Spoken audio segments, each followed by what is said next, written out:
আসসালামু আলাইকুম। অলি স্যারের অনলাইন কোচিং এ সবাইকে স্বাগত। আজ আমরা ফিনান্সিয়াল ম্যানেজমেন্ট এবং প্রজেক্ট ম্যানেজমেন্টের একটা কমন অধ্যায় আছে, সেটা হলো capital budgeting and risk analysis এর লেকচার শিটের প্রবলেম 3-এর দ্বিতীয় অংশ করব। প্রবলেম 3-এর এ বি দুইটা অংশ আমি গত ক্লাসে করে ফেলছিলাম। আর আজকে আমরা সি এবং ডি করব। আর আরেকটা ঘোষণা দিয়ে দিই, আগামীকালকে ইনভেস্টমেন্ট ম্যানেজমেন্ট এর নতুন ব্যাচের ক্লাস শুরু হবে এবং এমন একটা কমন চ্যাপ্টার শুরু করবে যেটা ফিনান্সিয়াল ম্যানেজমেন্টও আছে। আপনারা চাইলে ওই ক্লাসটা তো অ্যাটেন্ড করতে পারেন। ওই ক্লাসে অ্যাটেন্ড করে ওই চ্যাপ্টারটা আপনাদের শেষ করে নিতে পারেন। আচ্ছা, ক্লাস শুরু করে দিই। আমাদের গতকালকের ক্লাসে কিছু উত্তরগুলো আমরা লিখে নিই। এর আনসার ছিল এনপিভি বের করতে বলছিল প্রজেক্ট। আপনার সব করে আনসার গুলো লিখে রাখি, হ্যাঁ, কাজে দিবে।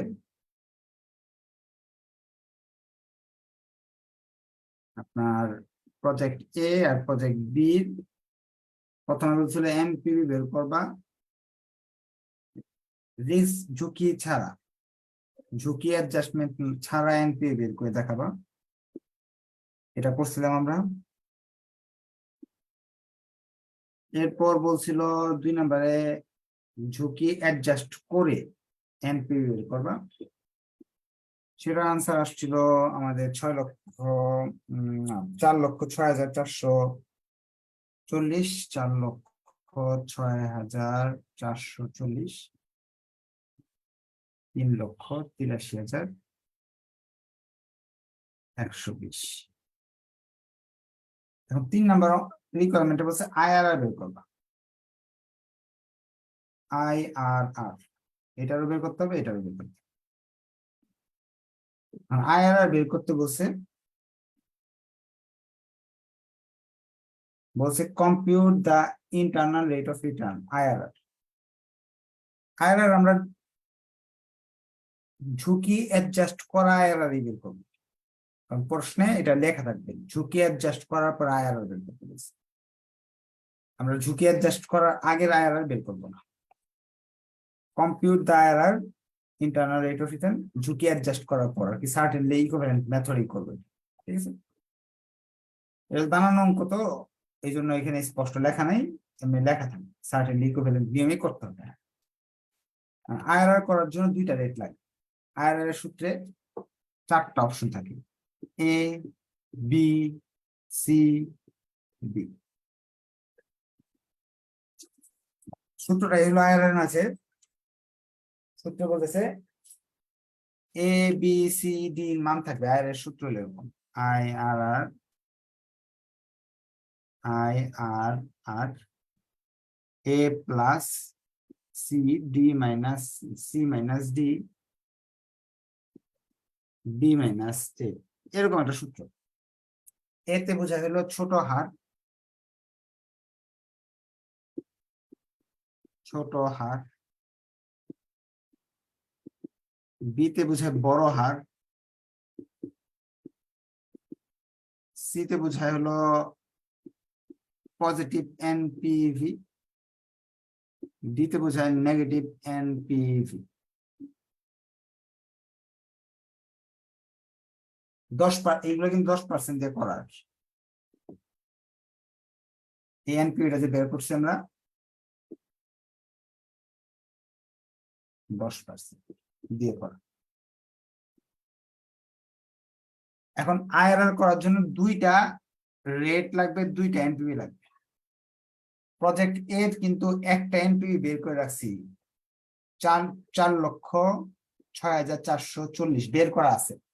সো পজিটিভ এনপিভি 4,06,440 ফ্রিতে বের করা আছে। আপনি যদি চান যে না আমি আরেকবার করব, করে এনপিভি বের করে নেবেন, পজিটিভ এনপিভি। তাহলে এই নেগেটিভ এবং রেটটা কত? 10%। তার মানে একটা করা আছে আমাদের ফ্রিতে, 2 নম্বর রিকোয়ারমেন্টের জন্য এই জিনিসটা পেয়ে গেছি। বাই চান্স যদি 2 নাম্বার রিকোয়ারমেন্ট না থাকতো, আইআরআর এর জন্য দুইবার এনপিভি বের করতে হতো, একবার প্লাস একবার মাইনাস। একবার তো বের করা আছে, তাহলে আরেকবার বের করলে আমার অঙ্কটা হয়ে যেতেছে। এখন রেটটা কত ধরবে? এটা 10% দেওয়া আছে, করা আছে, আরেকটা রেট কত ধরবে?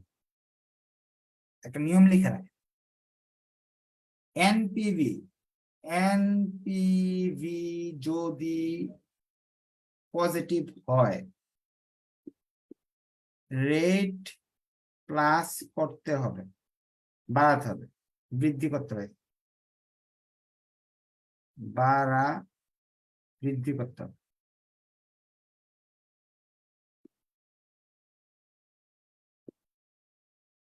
আর প্রথম যদি এনপিভি যদি মাইনাস হয়, রেট কমাতে হবে।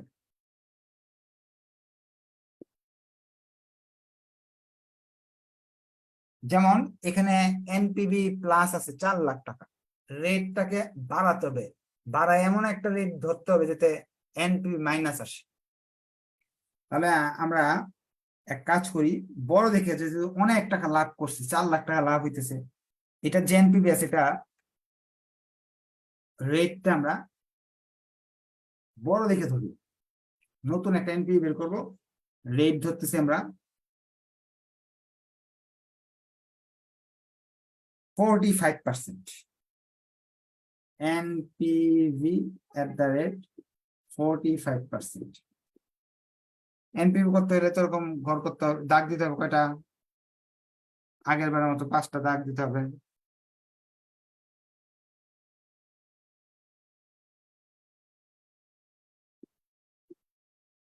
টাকাগুলো উপরে লিখতে হবে, অর্থাৎ আগে যে অঙ্ক করছি সেম অঙ্ক করব। আগে যে এই যে এই সংখ্যাগুলো 1 লাখ, 2 লাখ, 2 লাখ, 3 লাখ, 3 লাখ এগুলো লিখছিলাম, এই সংখ্যাগুলো দিয়ে গুণ করছিলাম, 95, 90, 85, 75 এইগুলা দিয়ে গুণ করতে হবে। নিচে শুধু 10% দিয়ে আগের বার করছিলাম, এবার 10% দিয়ে বা 8% দিয়ে আগের বার করছিলাম, এবার 8% দিয়ে করবো না। এবার আমরা পার্সেন্টটা চেঞ্জ করব।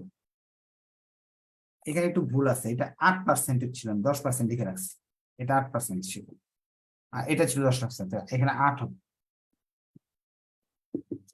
আগের বার কি ছিল, এখানে লিখছিলাম হলো 1 লাখ গুণ 0.95, 1 প্লাস কি এর মান লিখছিলাম 0.8, পাওয়ার লিখছিলাম 1। এবার 8 লেখা দিলাম, লিখতে হবে 45.45,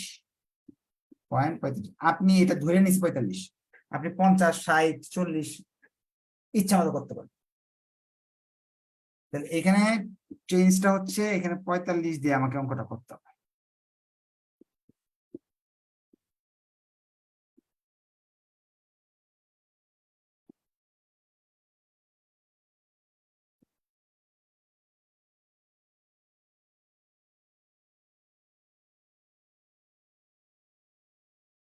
টাকা হবে 2 লাখ, 2 লাখ, 3 লাখ, 3 লাখ, 2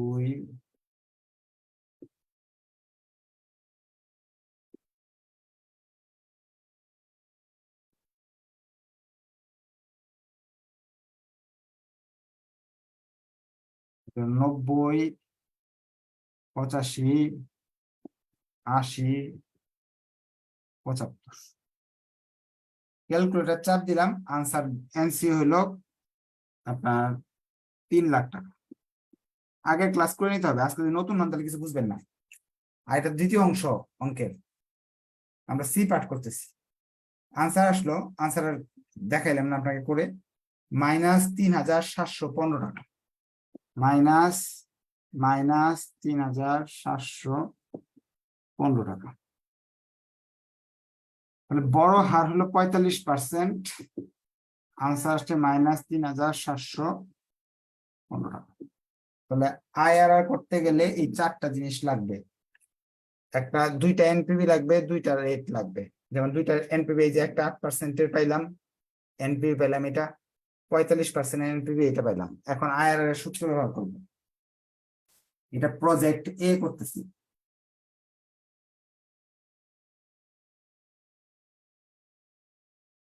আইআরআর আইআরআর বের করতে হলে সূত্র লিখবো,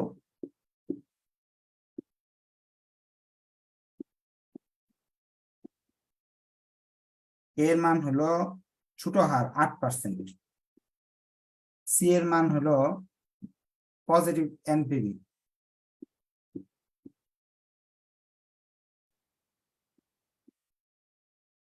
বি এর মান হলো -3715, বি এর মান হলো 45 বড় রেট, এর মান হলো ছোট রেট। এখন এখানে ক্যালকুলেশন করতে হলে সাইন্টিফিক ক্যালকুলেটর দিয়ে করবেন, আপনার মাথাকে প্রেসার দিবেন না, উপরে যা আছে তাই হইলো। এই সম্পূর্ণটা 4,06,000 যা যা আছে মাইনাস ফার্স্ট ব্র্যাকেট মাইনাস এত লিখবেন, সমান সমান চাপ দিবেন, বলতেছে 4,10,155 টাকা হয়েছে।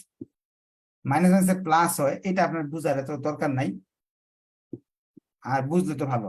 এটা দিয়ে এটা গুণ করবো, এটা দিয়ে ভাগ করবো, যে সংখ্যাটা আসবে এটার সাথে যোগ করব, উত্তর আসবে 0.4466 অথবা 44.66%।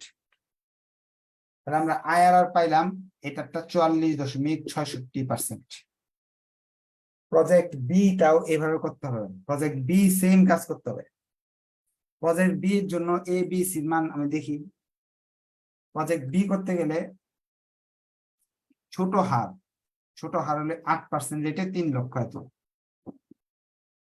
ছোট এনপিবি বলে পজিটিভ এনপিবি এটা আছে। এখন আমাকে এমন একটা রেট ধরতে হবে যে রেট দিয়ে আবার নতুন করে বির জন্য করতেছি অঙ্ক, এমন একটা রেট ধরতে হবে একটা পজিটিভ এনপিবি আসে। সেই রেটটা কত হইতে পারে? আমরা যেহেতু অনেক টাকা লাভ হয়েছে 50% ধরলাম, সাধারণত এরকম অঙ্ক থাকে না, 20% দিয়ে করলে হয়। 50% দিয়ে করলে এই সূত্রের জায়গায় 50 লিখতে হবে, এখানে এগুলো সব চেঞ্জ হবে না, সব চেঞ্জ হবে। বি এর জন্য যা যা আছে এগুলো লিখতে হবে, এই জায়গায় 50 লিখতে হবে, এখানে 50 লিখতে হবে, এখানে 50 লিখতে হবে, এখানে 50 লিখতে হবে, এখানে 50 লিখতে হবে। উপরের টাকাগুলো তো প্রশ্ন দেওয়া আছে, 2 লাখ, 2 লাখ, 3 বার 2 লাখ, 2 বার 3 লাখ।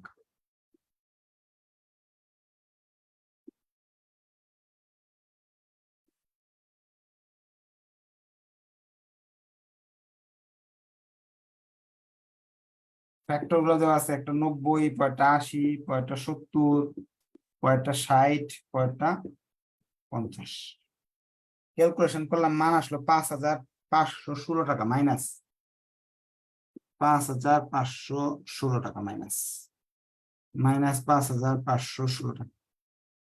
এখন যে সূত্রটা আমাদের বসায় দিব আমরা মানগুলো, এর মান হলো 8%, সি এর মান হলো 3,83,120 টাকা, 3,83,120 টাকা। ডি এর মান হলো মাইনাস 5,516 টাকা, বি এর মান হলো 50%, এর মান হলো 8%। সাইন্টিফিক ক্যালকুলেটরে চাপ দিলাম, তাহলে মান চলে আসতেছে 49 দশমিক,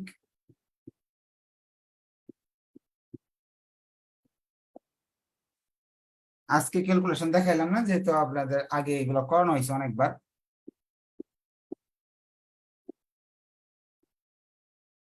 এই ছিল আইআরআর বের করার নিয়ম, আইআরআর আগে থেকে করা আছে আমাদের, আজকে একটু রিভিশন দিলাম। বলছে which project should be select, কোন প্রজেক্টটা নেওয়া উচিত। আমরা যারা আগে ক্লাস করছি, যে প্রজেক্টের মান বড় সেটাই নেওয়া উচিত। আমরা যদি ইয়ে করি, ডিসিশন দেই, হ্যাঁ, এটার ক্ষেত্রে বি বড়, বি নেওয়া উচিত। এটার ক্ষেত্রে এ নেওয়া উচিত, এটার ক্ষেত্রে বি নেওয়া উচিত। যেটা বড়, যেমন এই দুইটা আমাদের বড় কোনটা, এটা না, তাহলে বি। এই দুইটার মাঝে কোনটা বড়, এটা বড়, তাহলে এ। এই যেটা আমার কোনটা বড়, বি। যেটা বড় হবে সেটা সিদ্ধান্ত নিতে হবে। এরকম তিনটা জিনিস দিয়ে সিদ্ধান্ত নিতে বলবে না, বলবে একটা জিনিস নিয়ে, ধরেন বলবে এটা নিয়ে সিদ্ধান্ত দাও। তখন আপনি লিখবেন company should select project A. Project A select করা উচিত because it's NPV is higher. এই যে আমি লিখে দিচ্ছি।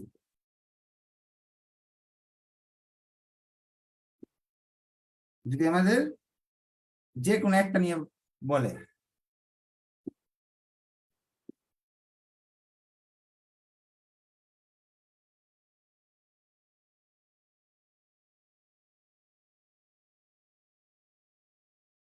কারণ লিখে দিলেন বিকজ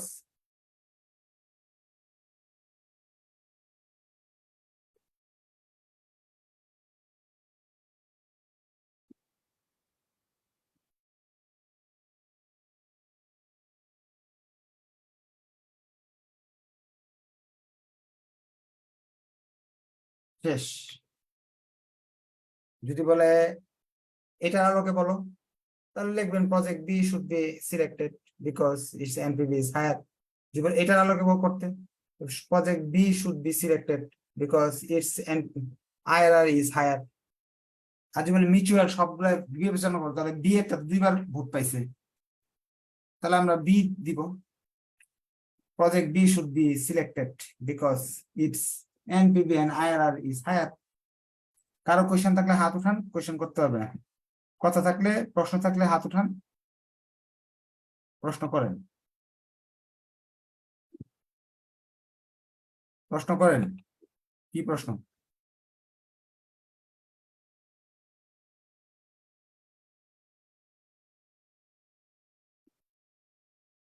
কথা বলার অনুমতি দেওয়া আছে, বলেন। স্যার আসসালামু আলাইকুম। ওয়ালাইকুম আসসালাম, বলেন। স্যার ওই যে আমরা রিকোয়ারমেন্ট এর মান দিয়া কেন আইআর এর মান বের করলাম না? আচ্ছা, এটা প্রশ্নে বলে দেন, এই যে এই জন্য এটা প্রশ্নে এই সবসময় সার্টেনলি ইকুইভ্যালেন্ট মেথডেই আয়ের একটা বের করতে বলবে। এখানে তো একটা ও বানানো অঙ্ক, সব সব মেথড শেখানো হয়েছে, তো এই জন্য আমরা হ্যাঁ, বি নাম্বার এর অপশন অনুযায়ী সার্টেনলি ইকুইভ্যালেন্ট নিয়ম অনুযায়ী আয়ের বের করতেছি। আচ্ছা আর ঠিক স্পষ্ট আছে। প্রশ্নে বলে দিবে এরকম ভাবে। যদি আপনাকে এ নাম্বার রিকোয়ারমেন্টের কথা বলে, তাহলে সুন্দর করে এখানে যেরকম বলে দিচ্ছে আনএডজাস্টেড, এরকম বলে দিবে আনএডজাস্টেড আইআরআর বের করো, তখন আমরা এর আলোকে বের করবো, বি এর না। আচ্ছা, আর না বললে ওই সাডেনলি একটু সেকেন্ড দিয়ে হ্যাঁ বের হ্যাঁ, করবো। না বললে তো আপনাদের, তো আপনি তখন বড় ক্লাসে পড়েন, বা এই এই এই আমাদের তো এই এনপিভি তো শেখানো আগে হয়ে গেছে, ফিনান্সে আমরা হ্যাঁ, শিখছি, এটা তো আর নতুন করে এখন শিখাবে না। এখন এইটার কাজ রিস্ক অ্যাডজাস্টেড চ্যাপ্টারের নামে তো বলা আছে যে রিস্ক অ্যানালাইসিস। কিছু না বললে বুঝে নিতে হবে, রিস্ক রিলেটেডটা করতে হবে। ঠিক আছে। আচ্ছা আচ্ছা ঠিক আছে স্যার, থ্যাংক ইউ। আচ্ছা, আরো মনে হয় কারো কোয়েশ্চেন নাই? এটা একটু জটিল অঙ্ক ছিল, সব অঙ্ক তো সহজ হবে না, দুই একটা অঙ্ক জটিল হবে। তা আজকে এই পর্যন্ত থাকলো, নেক্সট ক্লাসে ইনশাআল্লাহ দেখা হবে। ধন্যবাদ সবাইকে, আসসালামু আলাইকুম। ও নেক্সট ক্লাসটা আপনাদের অফ থাকবে, নেক্সট এই মঙ্গলবারের ক্লাসটা একটা ক্লাস অফ থাকবে। ফোর্থ ইয়ারের এক্সাম শেষ হয়ে যাবে এই মঙ্গলবারে, আপনার ম্যানেজমেন্টের ফোর্থ ইয়ার শেষ হয়ে যাবে, পরে আর আপনাদের কোনো ঝামেলা হবে না। ওই ক্লাসটাই অফ থাকবে, পরবর্তীতে আপনারা আবার ক্লাস করতে পারবেন এই নিয়মিত ইনশাআল্লাহ।